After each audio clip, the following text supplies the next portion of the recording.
बिस्मिल्लाहिर्रहमानिर्रहीम। अस्सलाम वालेकुम व्यूअर्स। आज जो बीमारी हम डिस्कस करेंगे उसका नाम है टॉन्सिलाइटिस। टॉन्सिलाइटिस एक गले की बीमारी होती है। टॉन्सिल्स दो गदूद होते हैं, ग्लैंड्स होती हैं जो हमारे गर्दन में दोनों साइड पे गले के अंदर मौजूद होते हैं। अगर हम गले को खोल के देखें तो ये टॉन्सिल्स नज़र आते हैं एक नॉर्मल साइज में, नॉर्मल शेप में। उसका एक ख़ास नॉर्मल स्पेसिफिक कलर होता है, लेकिन जब ये इन्फेक्टेड हो जाते हैं तो इसमें अलामात सिम्टम्स पैदा हो जाती हैं। ये इसका जो फंक्शन है कुदरत की तरफ से अल्लाह ताला ने जो हमारे टॉन्सिल बनाए गए हैं वो इसका एक ख़ास मकसद है, ख़ास फंक्शन है। इसका स्पेसिफिक फंक्शन ये है कि इसके इम्यूनिटी के मुतल्लिक का फंक्शन है, इम्यूनिटी क्रिएट करती हैं।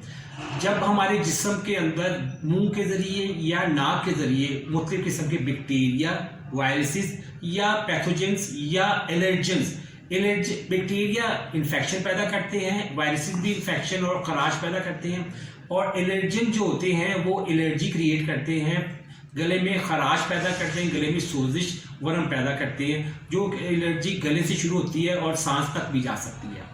क्योंकि आज हम जो डिस्कस कर रहे हैं टॉन्सिल्स का बारे में कर रहे हैं, टॉन्सिलाइटिस के बारे में, या टॉन्सिल्स का इलाज हो जाना, इसका साइज नॉर्मल साइज से बढ़ जाना।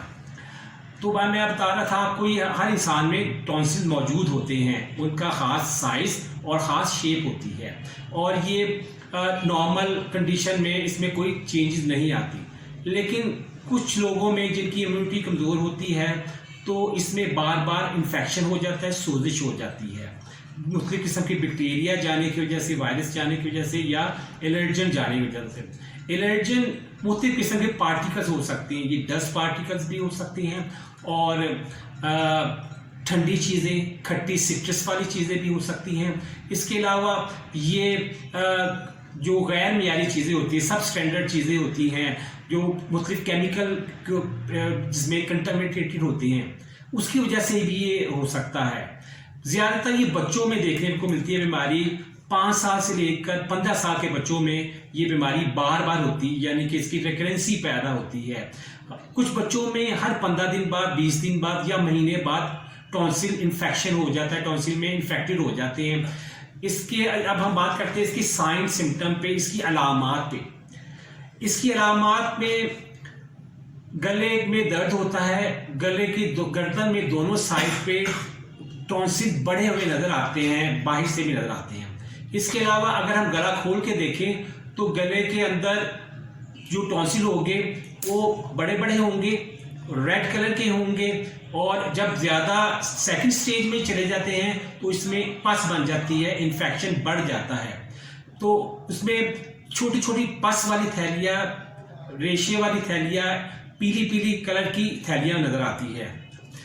तो इस कंडीशन में जब ये इन्फेक्शन हो जाता है तो इसकी सिम्टम में ये होता है, मरीज को पेन होती है खाने में, पीने में, निकलने में। इसके अलावा उसे बुखार होता है, ज़्यादातर बुखार सर्दी के साथ बुखार चढ़ता है इसे, और ये बुखार 3 दिन से लेकर 5 दिन तक भी हो सकता है।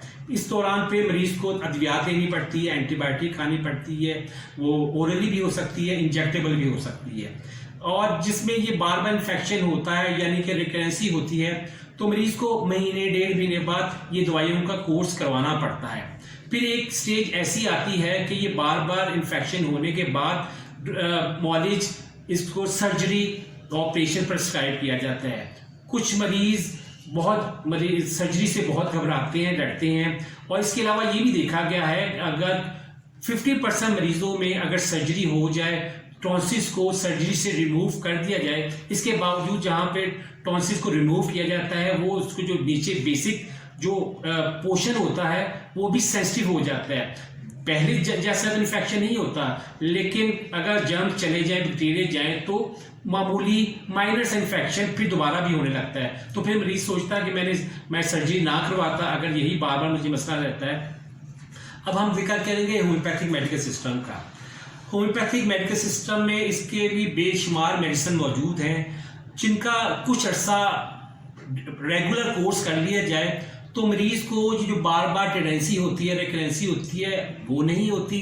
और मरीज सर्जरी से बढ़ जाता है और उसकी कंप्लीट क्योर मुकम्मल इलाज हो जाता है और मरीज ठीक हो जाता है। इसके अलावा एक बात और बताता चलूँ कि जिन बच्चों में बार बार टॉन्सिल होते हैं उनकी ग्रोथ पे, उनकी हाइट पे भी इफेक्ट पड़ता है, वो उनकी नॉर्मल हाइट से कम हाइट रह जाती है।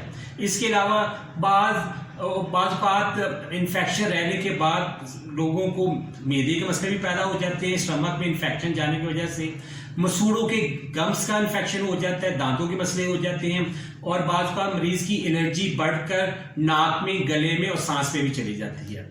तो अगर होम्योपैथिक इलाज प्रॉपर तरीके से रेगुलर कुछ अर्सा, कुछ महीने, कुछ हफ्ते अगर करवा लिया जाए तो ये तमाम कंडीशन जो होती है, प्रॉब्लम्स होती हैं मरीज की, वो रिमूव हो जाती है, वो ख़त्म हो जाती है। इसकी बहुत सी मेडिसिन है जो कि एक खास क्वालिफाइड होम्योपैथिक नॉलेज डॉक्टर आपको प्रेस्क्राइब करेगा। सेल्फ मेडिकेशन नहीं करनी चाहिए। सेल्फ मेडिकेशन से आपको फायदे के बजाय नुकसान भी हो जाता है, क्योंकि मरीज मेडिसिन सही यूज नहीं करता, ओवरडोज कर सकता है और जिस तरीके से जिस तरतीब के साथ मेडिसिन लेनी होती है वो नहीं ले सकता।